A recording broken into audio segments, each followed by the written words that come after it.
Hello guys, तो हमने अपने प्रोजेक्ट में देख लिया था इस जगह तक, जॉइंट प्लॉट तक। आज हम क्या देखने वाले हैं कि हम नए फीचर्स कैसे इंट्रोड्यूस कर सकते हैं अपने हिसाब से। फिर और किसी हमें किसी पर्टिकुलर चीज़ का एनालिसिस करना हो तो हम कैसे कर सकते हैं। ठीक है, तो मैंने आपको एक चीज़ पे करके दिखाया है, फिर वो आपके ऊपर डिपेंड करता है कितना करना चाहते हो, आगे खुद कितना करना चाहते हो। ठीक है, तो देखो, सबसे पहले मैंने एक नया फीचर इंट्रोड्यूस किया, मीन स्कोर। कैसे किया? मैंने लिखा अपने डेटा फ्रेम का नाम, उसमें स्ट्रिंग कोट्स में अपना नाम लिख दिया फीचर का। और ये फीचर क्या होने वाला है, math score, reading score, writing score, तीनों को मैंने सम किया और डिवाइड बाय कर दिया 3 से। तो इससे हमें ऑब्वियसली मीन स्कोर मिल जाएगा। ठीक है, फिर उसके बाद हमने क्या किया कि हेड प्रिंट किया है। अपने डेटा फ्रेम का हेड प्रिंट करने से मुझे 5 रोज मिल गई, जिसमें मैं देख सकता हूँ कि ये नया फीचर मीन स्कोर जो है वो इंट्रोड्यूस हो चुका है। अब उसके बाद देखो मैंने क्या किया, ये पूरा हमारा अब डेटा फ्रेम आ गया है। अब जैसे हमें कोई पर्टिकुलर चीज़ निकालनी है, ठीक है, अब हमें कोई पर्टिकुलर चीज़ निकालनी है। तो सपोज करो कि मेरे को क्या निकालना है, मेरे को है ना, एक बार पहले ग्रुप वाइज देखना है कि मेरा डेटा का स्प्रेड कितना है। ठीक है, ग्रुप वाइज ये जो ग्रुप है, सबसे पहले मुझे देखना है कि कितना डिस्ट्रीब्यूशन है हमारे ग्रुप्स का। तो मैंने क्या लिखा, D F dot group dot value counts. तो वैल्यू काउंट्स आपको पता ही है क्या करता है कि टोटल नंबर काउंट करके दे देता है कि कितने हैं। डॉट प्लॉट, प्लॉट कर देगा, काइंड दिया है पाई, मतलब पाई चार्ट, ये प्लॉट हो जाएगा। फिगर साइज दे दिया, और ऑटो पीसीटी से क्या होगा न, ये हमें फ्लोटिंग पॉइंट में उसका परसेंटेज बता देगा। एक्स मैंने इक्वल कर दी इससे, ये ऐसे सपाट ग्राफ बने। तो जब मैंने प्रिंट कराया तो आप देख सकते हो कि सबसे ज़्यादा हम पर जो स्टूडेंट्स हैं वो हैं ग्रुप सी के, डी के, इतना परसेंटेज का स्प्रेड है, ये आप देख सकते हो, ये मैंने प्लॉट कर लिया। अब उसके बाद मैं क्या करना चाह रहा हूँ, अब मैं आपको बताता हूँ। अब मैं ग्रुप के हिसाब से मीन स्कोर देखना चाह रहा हूँ कि किस ग्रुप के बच्चे क्या मीन स्कोर कर रहे हैं। ठीक है, जो मैंने मीन स्कोर ये वाला फीचर बना लिया था, ये मैं ग्रुप के हिसाब से देखना चाहता हूँ। तो मैंने क्या किया, मैंने लिखा D F dot group by group, जो हमारा फीचर था ग्रुप, उससे मैंने ग्रुप बाय कर दिया। और उससे मैंने क्या निकाला, मीन। मैं आपको समझाता हूँ ये क्या चीज़ चल रही है। देखो, जब मैंने किया G equal to D F dot group by group, और उसके बाद अगर मैं करूँ जी डॉट डिस्क्राइब, तो ये आपको math score, reading score, writing score सबके हिसाब से सब कुछ दे देगा। ये आपको सब कुछ दे देगा, है ना, तीनों ग्रुप के तीनों फीचर्स के हिसाब से। हम मैं सॉरी, ग्रुप के हर फीचर के हिसाब से। तो मैंने ग्रुप में 5 फीचर हैं, A B C D E. तो A B C D E के बेस पे इसने मैथ स्कोर का काउंट, मीन, स्टैंडर्ड डेविएशन वगैरह वगैरह सबको कर दिया। हमें सब में से किसी से मतलब नहीं है, हमें मतलब किससे रखना, केवल मीन। हम अपना एनालिसिस करने वाले हैं मीन से। तो मैंने क्या किया कि इससे केवल मीन वाला फीचर फैच करके जी में स्टोर करा दिया, और रीसेट इंडेक्स फिर कर दिया, जिससे कि हमें ये एक डेटा फ्रेम के टाइप में रिटर्न करे पूरी डिटेल।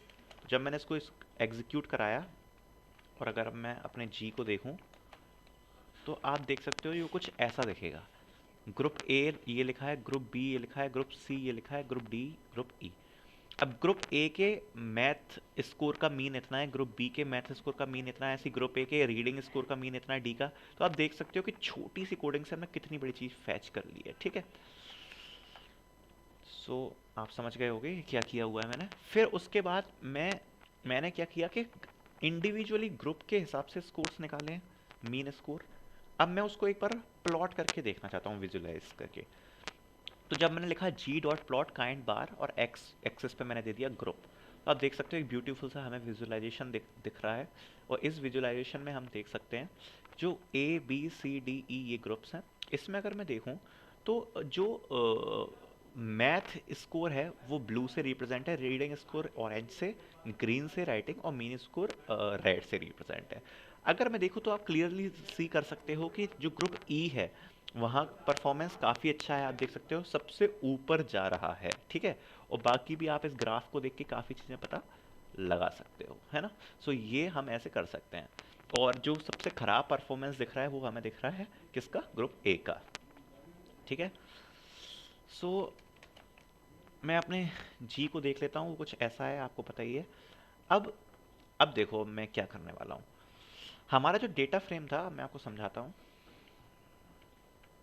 देखो, हमारा जो डेटा फ्रेम है, ठीक है, अब डेटा फ्रेम में जो भी हमारा मीन स्कोर है, ठीक है, डेटा फ्रेम में हमारा जो भी मीन स्कोर है मैं आपको दिखाता हूँ वो क्या है।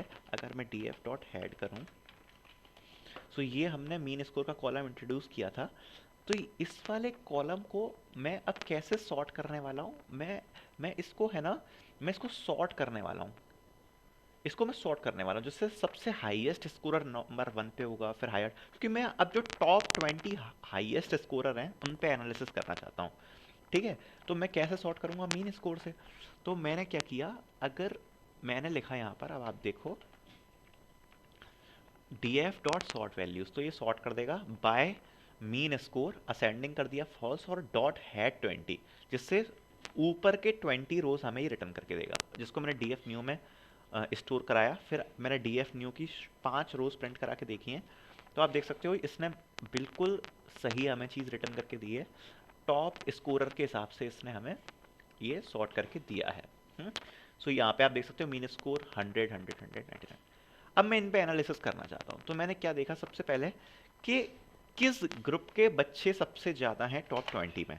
तो मैंने लिखा sns dot count plot group data में दे दिया df न्यू। तो आप देख सकते हो टॉप 20 में ई ग्रुप के बच्चे सबसे ज़्यादा हैं, डी के उससे कम है, सी के उससे कम है, बी के उससे कम है, और ए के सबसे कम है। तो ये चीज़ आपको पता लग गई। तो ये मैंने खुद अपने हिसाब से किया है, आप जो भी एनालिसिस अपने हिसाब से करना चाहो आप ऐसे कर सकते हो। मैं आपको ये मेथड्स बता रहा हूँ, ठीक है। और आई गेस अब आपको पूरा आइडिया लग गया होगा कि एनालिसिस करते कैसे हैं, है ना। अब मैं ऐसे ही इस ये जो टॉप 20 हमने रैंकर निकाले, अगर उनका मैं पेयर प्लॉट देखूँ, ठीक है, और तो फिर आप देख सकते हो उसका पेयर प्लॉट भी ये बन चुका है। तो आप पेयर प्लॉट को भी देख के एनालिसिस कर सकते हो, जो मैं पहले बता चुका हूँ। ये अब आपको खुद करने हैं चीज़ें, ठीक है। अब मैं आपको एक एक चीज़ नहीं दिखा सकता, बहुत वीडियो लंबी हो जाएगी। अब क्योंकि आप खुद भी तो करोगे, मैंने इतनी चीज़ आपको सिखा दी है कि एनालिसिस पूरा करते कैसे हैं, ठीक है। और अगर आप हमारी नोटबुक स्टार्टिंग से देखो तो आप देख सकते हो कि कितनी अच्छी नोटबुक ये बन गई है, जो हम प्रोजेक्ट अपना चला रहे थे। अगर मैं कर दूँगा हूँ इसको रन ऑल, तो आप देखना, आप देखो हमारी नोटबुक, हमने जो डेटा एनालिसिस किया है चल रही है। सो अब आपको क्या करना है वो मैं आपको नेक्स्ट वीडियो में बताऊंगा। इस वीडियो में इतना ही। All the best.